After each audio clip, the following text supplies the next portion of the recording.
ఉరుకుటి రాజు GVMC contract workers CIT ప్రధాన కార్యదర్శి.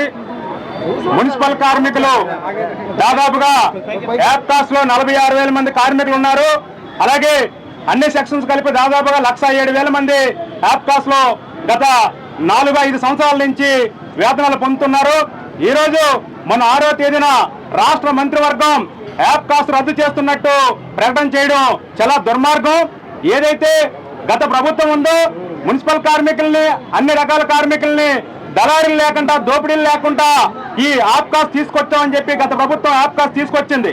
ఈ యాప్కాస్ వల్ల గత ఏదైతే ప్రభుత్వం ముఖ్యమంత్రి గారు జగన్మోహన్ రెడ్డి గారు ఉన్నారో అతను కూడా మున్సిపల్ కార్మికులను పర్మనెంట్ చేస్తామని చెప్పేసి యాప్కాస్ తీసుకొచ్చి అన్యాయం చేయడం జరిగింది.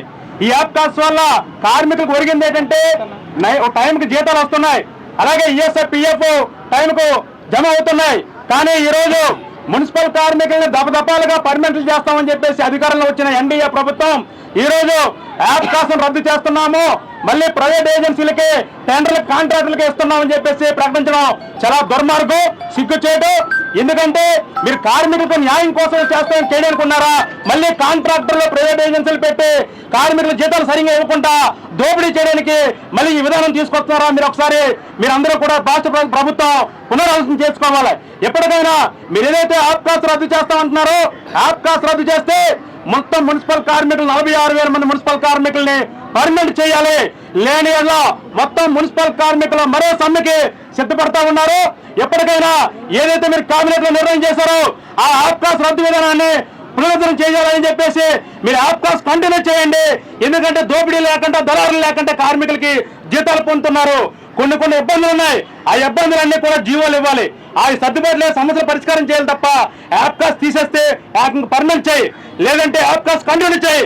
లేని మొత్తం మున్సిపల్ కార్మికులు మరో సమ్మెకి సిద్ధపడుతున్నారని చెప్పేసి ఇటు రాష్ట్ర ప్రభుత్వానికి, అలాగే ముఖ్యంగా ముఖ్యమంత్రి చంద్రబాబు నాయుడు గారికి మేము హెచ్చరిక తెలియజేస్తా ఉన్నాం. కొంతలో కొంత వెసులుబాటు కల్పించారు. అంటే టైంకి జీతాలు ఉండే కార్మికులకి ఆ జీతాలు 1వ తారీఖున జీతాలు వేశారు గత 5 సంవత్సరాలుగా. ఇప్పుడు ఏంటంటే చంద్రబాబు నాయుడు గారు మేము అతని కన్నా గొప్ప మెరుగైన పరిపాలన చేస్తామని చెప్పేసి మళ్ళీ ప్రైవేట్ ఏజెన్సీలకి కాంట్రాక్టులు ఇవ్వడం వల్ల కార్మిక టైం జీతాలు ఉండవు, ఈఎస్ఐ పిఎఫ్ కట్టరు. అలాగే ఏదైతే ఉద్యోగాలు ఉన్నాయి, డెత్ పోస్టులు ఇస్తే టైంకి ఇవ్వరు.